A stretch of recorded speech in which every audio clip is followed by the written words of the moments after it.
Certains veulent que Dieu se serve d'eux, mais ils ne sont pas prêts à s'élever plus haut dans le domaine de l'obéissance. Je suis sûre qu'il y a des personnes ici qui prient pour avoir des percées miraculeuses, mais vous n'avez pas obéi à Dieu durant les offrandes. Restez avec nous dans Jouissez de votre vie.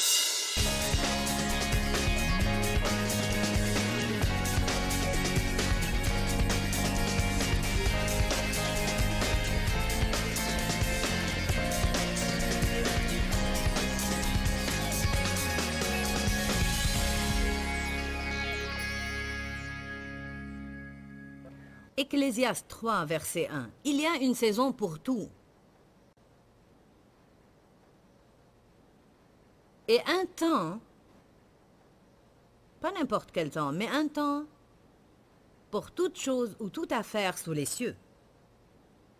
Il y a un temps pour naître et un temps pour mourir, un temps pour planter et un temps pour arracher ce qui a été planté, un temps pour tuer et un temps pour soigner, un temps pour démolir et un temps pour construire, un temps pour pleurer et un temps pour rire, un temps pour se lamenter et un temps pour danser, un temps pour jeter des pierres et un temps pour en ramasser, un temps pour embrasser et un temps pour s'en abstenir, un temps pour chercher et un temps pour perdre, un temps pour conserver et un temps pour jeter, un temps pour déchirer et un temps pour recoudre, un temps pour garder le silence, et un temps pour parler, un temps pour aimer, pour haïr, un temps pour la guerre et un temps pour la paix.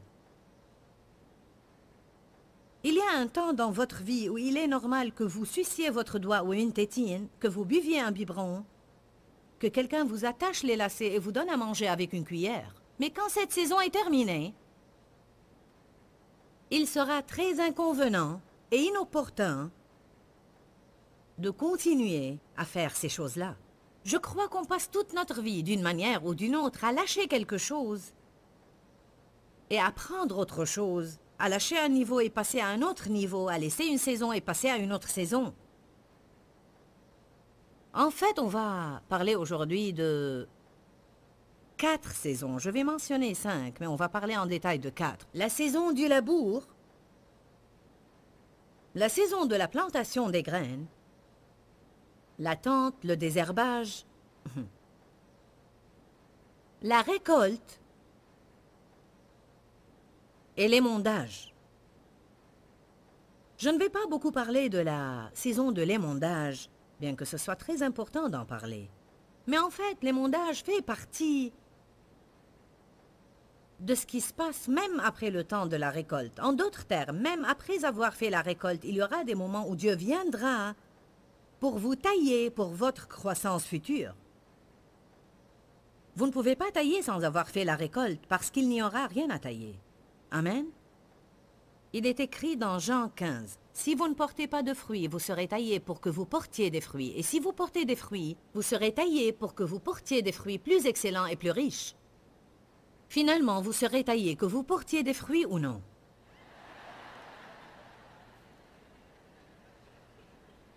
En d'autres termes, tout être humain va passer toujours par des moments où Dieu viendra avec ses cisailles pour couper les sarments morts en lui et couper ceux qui vont dans la mauvaise direction. Quand on taille une plante, elle semble désagréable à voir. Elle semble comme si vous l'aviez tuée. Et quand Dieu nous taille, on sent qu'il nous tue. Parce qu'il coupe habituellement des choses que nous aimons garder.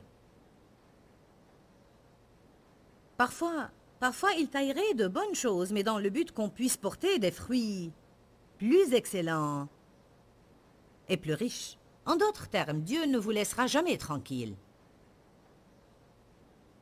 Tant que vous êtes dans cette chair terrestre, vous n'allez jamais arriver sans avoir besoin de plus d'ajustements.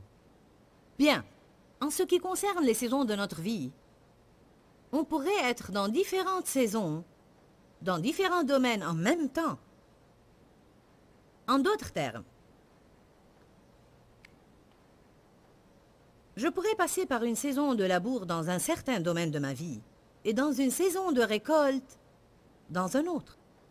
Je pourrais être en train de récolter dans mon ministère alors que Dieu est en train de labourer quelque chose dans mon mariage. Ou je pourrais passer par un moment de plantation dans un certain domaine de ma vie, et pendant que je sème des graines dans ce domaine-là, sachant que la plantation des graines est équivalente à obéir à Dieu, et pourtant en même temps et en d'autres domaines, je pourrais passer par une saison d'attente dans laquelle le Seigneur ne me demande que d'arracher les mauvaises herbes seulement, ou me débarrasser de tout ce qui est mauvais, pour que les graines puissent grandir. Alors, il y a une saison pour tout. Il y a un bon temps et un mauvais temps pour toute chose sous le soleil. Et quand on devient suffisamment mûr pour pouvoir discerner les saisons dans notre vie, c'est une bonne chose. On aime la récolte. Mais vous n'allez jamais récolter sans labourer, planter, attendre et désherber. Se précipiter pour passer d'une saison à l'autre cause des problèmes.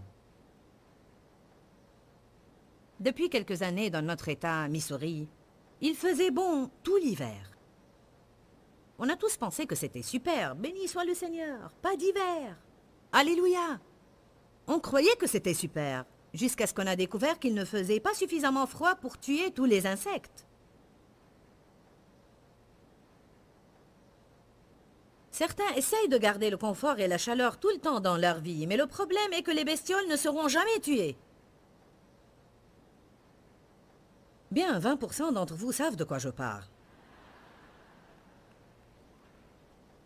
Alors, nous avions des coccinelles dans toute la région, et je suis sûre qu'on en avait des milliers dans notre maison.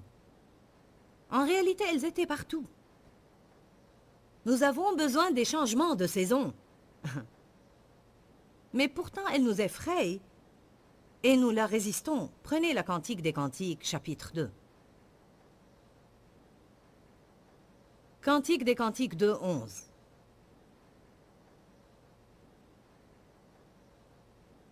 Vous pouvez lire dans n'importe quelle réunion ces écritures et les gens applaudiront et se réjouiront. Loué soit le Seigneur! Car elles disent, car voici l'hiver est passé. La pluie s'en est allée, les fleurs paraissent sur la terre. Le temps de chanter est arrivé, et la voix de la tourterelle se fait entendre dans nos campagnes. Le figuier embaume ses fruits, et les vignes en fleurs exhalent leur parfum. Lève-toi, mon ami, ma belle, et viens. Il m'est arrivé des fois dans ma vie où j'avais besoin d'une parole de Dieu. J'ai ouvert ma Bible sur cette écriture et j'ai crié « Loué soit Dieu ». Les moments difficiles sont terminés. Nous allons récolter maintenant. Durant les moments difficiles, nous pensons à la récolte parce que ça nous garde encouragés. Parlons de la première saison, la saison du labour. Labourer est une affaire de préparation dans notre vie. Tant de personnes veulent de merveilleuses choses, mais elles ne veulent pas être préparées. Un an avant de passer à la télé, j'étais en vacances à Jacksonville, en Floride, quand Dieu m'a parlé en disant « Tu vas entrer dans une année de préparation particulière et si tu t'élèves plus haut dans le domaine de l'obéissance et tu me permets de faire ce que je veux dans ta vie, je te mettrai dans une position où tu pourras aider plus de gens. » J'ai pris ces paroles au sérieux et j'étais sûre que c'était lui qui m'avait parlé. Je savais que j'avais entendu la voix de Dieu. J'étais en fait sur le point de terminer une saison de jeûne dans ma vie quand Dieu m'a dit cela. Une année de préparation. S'élever plus haut dans le domaine de l'obéissance. Certains veulent que Dieu se serve d'eux, mais ils ne sont pas prêts à s'élever plus haut dans le domaine de l'obéissance. Je suis sûre qu'il y a des personnes ici qui prient pour avoir des percées miraculeuses, mais vous n'avez pas obéi à Dieu durant les offrandes. Il vous a dit de faire une certaine chose, mais vous avez fait autre chose. Ou vous n'avez rien fait. Dieu vous a parlé et vous vous êtes dit « J'ai donné la fois passée ». Nous adoptons tous ces pensées pour nous dérober. Le labour est une affaire de préparation. Préparation.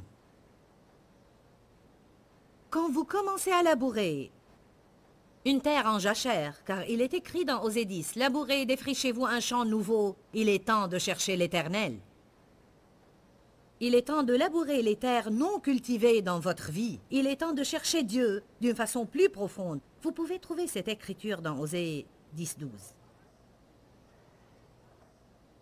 Le labour, c'est quand on tourne et retourne les choses dans notre vie. Je pensais que si un agriculteur labourait un champ, Le champ peut paraître beau jusqu'à ce que vous le labourez. Et que se passe-t-il quand vous labourez? Vous trouverez des pierres. Vous trouverez des vers de terre. Vous trouverez des insectes. Vous trouverez des masses de boue très dures.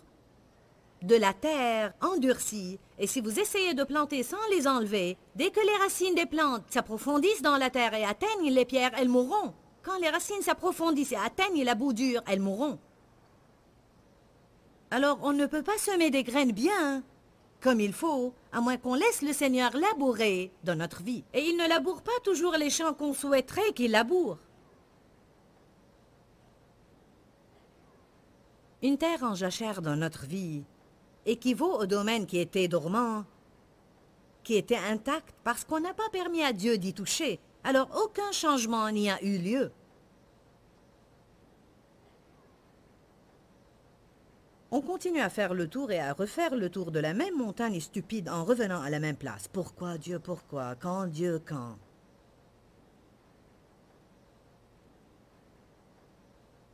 Le labour fait tourner dans notre vie les choses qu'on préférerait ne pas toucher. On les enterre et on continue notre chemin. Il y a tant de personnes qui ont enterré beaucoup de choses. Un péché caché, des choses du passé desquelles on s'enfuit et qu'on ne veut pas confronter, des attitudes qu'on couvre et pour lesquelles on cherche toujours des prétextes. À chaque fois qu'on cherche un prétexte, c'est qu'il y a quelque chose qu'on ne veut pas confronter. Je sais que mon attitude est mauvaise, mais je ne suis pas bien. Alors vous ne confrontez pas ce que Dieu veut. Je ne devais pas agir de cette façon, mais j'ai eu une journée difficile. C'est une excuse et vous ne confrontez pas ce que Dieu veut que vous confrontiez. Il m'est difficile d'être soumise car j'ai été abusée par les autorités dans ma vie. Ce n'est pas une raison valable pour que vous n'appreniez pas à être une personne soumise. Je sais car je l'ai expérimenté. Seigneur, j'ai peur, j'ai peur, j'ai peur. Luc 9, 62 dit, « Une fois vous mettez la main à la charrue... »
Ne regardez pas en arrière. En d'autres termes, une fois vous demandez à Dieu d'intervenir dans votre vie et il commence à labourer, ne décidez pas de lâcher et de retourner en Égypte.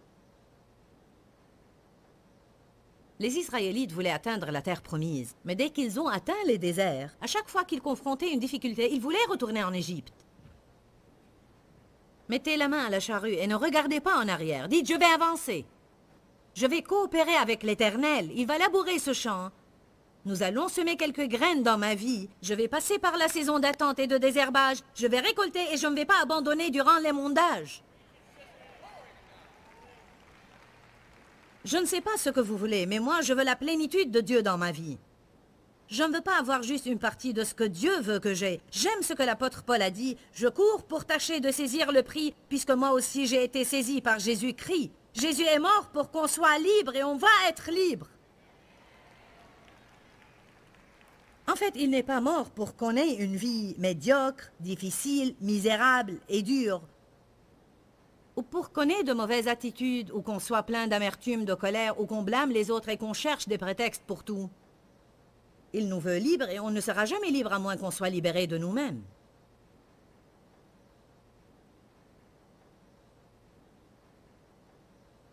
Le temps de labour est le temps durant lequel je ne veux pas appliquer la parole de Dieu, mais je l'applique quand même. Le temps de labour est le temps durant lequel mes sentiments ne me soutiennent pas. Le temps de labour est le temps durant lequel je fais ce qui est juste, mais je ne l'expérimente pas dans ma vie. Ce sont les moments pénibles dans la vie. 1 Corinthiens 9:10 dit « Labourez avec espérance ». En d'autres termes, durant la saison de labour, pensez à la récolte. 1 Corinthiens 3, verset 9, j'aime ce verset. Il dit « Vous êtes un champ en culture, vous êtes le champ de Dieu ». N'est-ce pas intéressant? Prenez 1 Roi 19, 11. Je vais vous montrer comment les choses se font. Pour bien comprendre ce verset, vous aurez à lire tout le chapitre 19 parce qu'il s'agit de la situation qui a eu lieu entre Élie et Jézabel.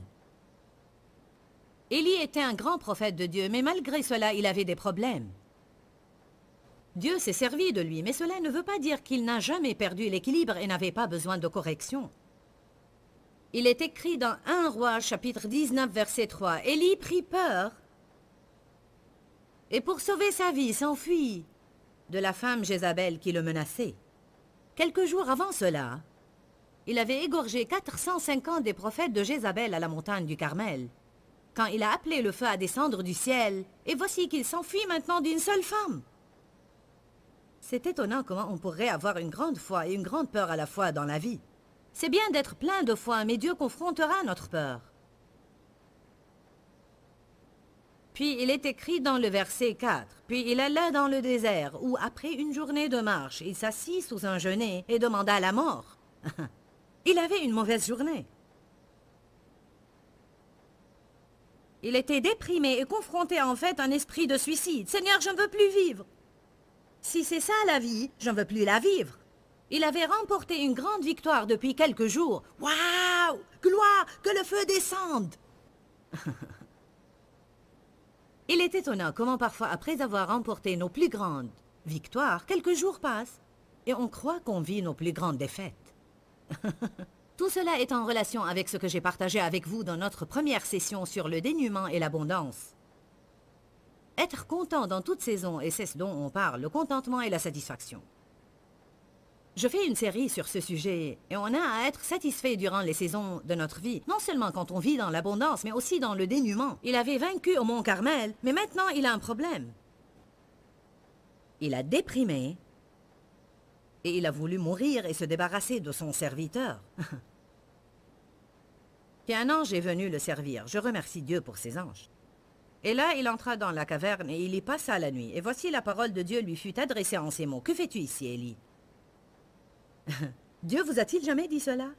Il me l'a dit une fois dans une réunion. J'ai travaillé dans une église à Saint-Louis pour 5 ans et Dieu m'avait confronté pour quitter mon travail et étendre mon ministère vers l'ouest, l'est, le nord et le sud. Mais j'avais peur parce que personne ne me connaissait là-bas. Alors j'ai pensé où je vais aller. Mais Dieu m'a dit ce qu'il avait dit à Abraham. Va et je te montrerai. Mais je lui disais tout le temps, montre-moi et j'irai.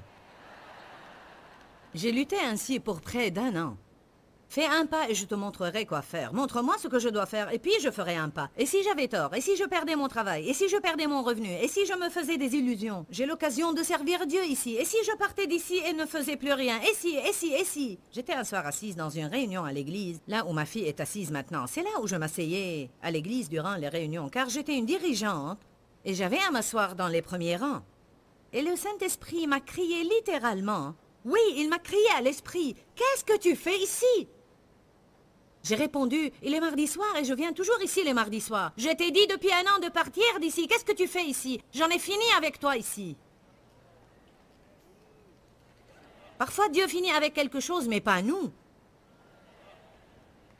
Je crois que certains d'entre vous sont dans des endroits que Dieu leur a dit de quitter. Vous sortez avec des personnes quand Dieu vous a dit de ne plus sortir avec eux.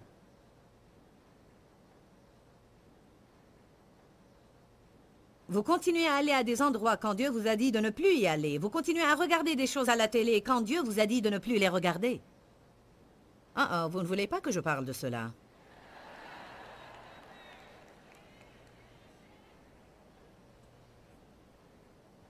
Que fais-tu ici? Élie. Écoutez sa réponse.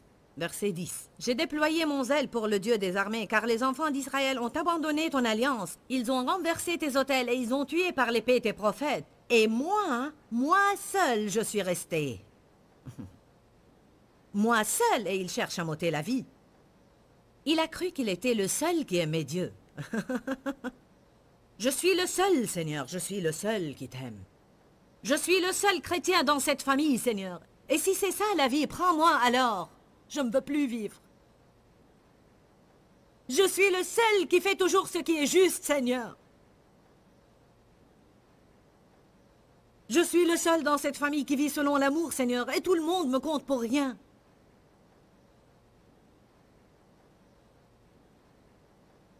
Mais après, dans 1 Roi chapitre 19,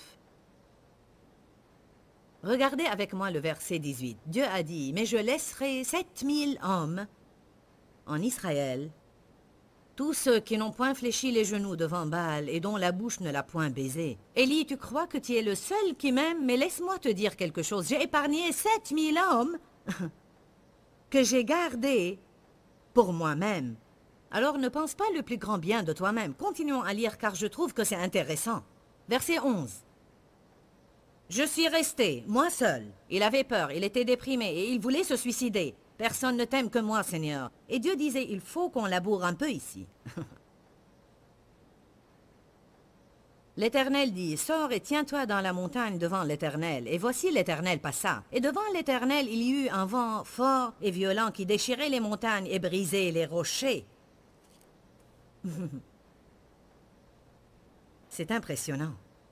On a besoin dans notre vie d'être brisé. Personnellement, je lis beaucoup de livres sur ce sujet. Beaucoup de personnes n'aiment pas ce sujet parce qu'en réalité, il a l'air pénible. Mais il faut que la chair soit brisée. Il faut que l'entêtement soit brisé. Il faut que l'égoïsme soit brisé. On ne lâche pas toutes ces choses volontiers. Il faut qu'elles soient brisées. Amen. Il se préparait pour entendre Dieu, mais pas avant que certaines choses aient lieu. Il est écrit d'abord, il y eut un vent fort et violent qui brisait les rochers, mais l'Éternel n'était pas dans le vent. Vous savez, tout ce qui se passe dans notre vie n'est pas nécessairement de Dieu. Il n'est pas de lui, mais il s'en sert. Et après le vent, ce fut un séisme. Et après le séisme, un feu. Combien de catastrophes de suite vous pouvez endurer? Le vent était suffisant. Puis vint le séisme. C'est sûr que tout est terminé maintenant. Puis un feu. Notre Dieu est un feu dévorant. Il vient dans notre vie et brûle tout ce qui n'est pas en accord avec sa nature et embrase tout le reste pour sa gloire. Amen. Et après le feu, un murmure doux et une petite voix. Une toute petite voix. Après la saison de labour, Élie peut enfin entendre de Dieu. Dieu lui a dit, « Refais ce que je t'ai appelé à faire. Ne reste pas là à t'apitoyer sur toi-même. » Il l'a renvoyé à l'endroit d'où il s'était enfui. Quand nous nous enfuyons d'un endroit, Dieu va nous y renvoyer. Moïse s'est enfui de l'Égypte et Dieu l'y a renvoyé. Jonas s'est enfui de Ninive et Dieu l'y a renvoyé. On peut s'enfuir, s'enfuir, s'enfuir, mais Dieu va nous renvoyer toujours aux endroits desquels on s'est enfui. Quand Dieu nous dit de confronter et on s'enfuit, nous aurons à retourner et à confronter. Amen. J'ai un bon enseignement sur cela.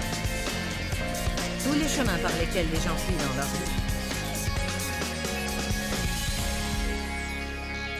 La parole de Dieu est une épée à deux tranchants. Et je crois que l'un de ces tranchants amène les bénédictions des cieux et l'autre vainc le royaume des ténèbres. Que le Seigneur vous bénisse. N'oubliez pas qu'il y a la vie dans la parole de Dieu. Et à très bientôt. Dis-leur que je les aime. Dans ce livret, Joyce Meyer donne une révélation de l'amour de Dieu pour nous. Pour obtenir ce livret gratuitement, écrivez-nous à Joyce Meyer, boîte postale 40095 6300 Larnaca, Chypre. Ou bien visitez notre site web www.joycemeyer.org/fr.